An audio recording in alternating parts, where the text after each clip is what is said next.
Welcome to Tales of Africa from Leoma's Books.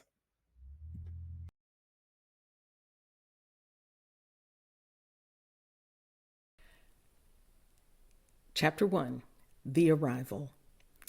Dear Harriet, when I last wrote, I had moved to London to study for my doctorate degree at the School of Oriental and African Studies, SOAS. The description in England is reading for a degree, and I read a lot. SOAS has one of the best libraries in the world for African studies. My tutor was excellent, so I was more than prepared for the oral examination.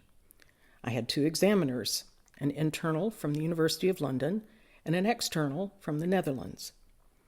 I sent off my precious writing to these two men, feeling as if I'd sent my child off to school for the first time. They would evaluate me based on what I had written, and I could not defend or explain it until the day of the oral exam. The main purpose of meeting in person for the examination was to ensure that the author had actually written the thesis. After 30 minutes, they ran out of questions. These exams are normally 2 hours long. So I said, the only person I've had to talk to about this is that man over there, pointing to my tutor. So if you have another question, ask me another question. The Dutch professor asked me one more question, and when I had answered that, he said, "And that is all." They dismissed me to the hallway, where I got very nervous.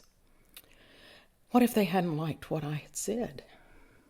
Shortly, my tutor came out to congratulate me, and we all enjoyed a couple of glasses of champagne.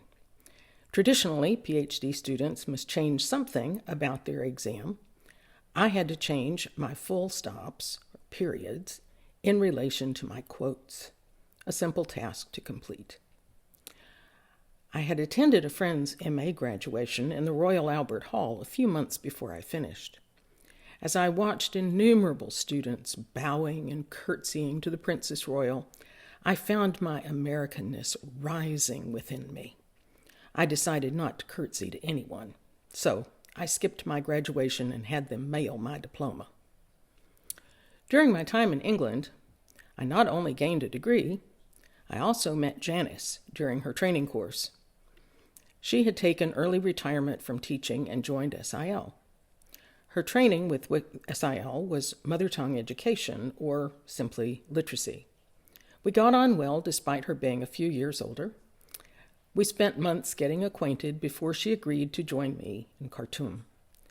In August 1988, the day I had my oral examination, she headed to Kenya for an orientation course. We met up in Nairobi in February 1989. After completing my degree, I spent the rest of the year in the U.S. visiting my supporters and celebrating with my proud parents. I was the second person in my extended family to get a PhD. Love, L. Thanks for listening.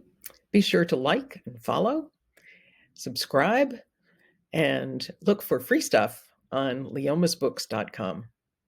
Thanks.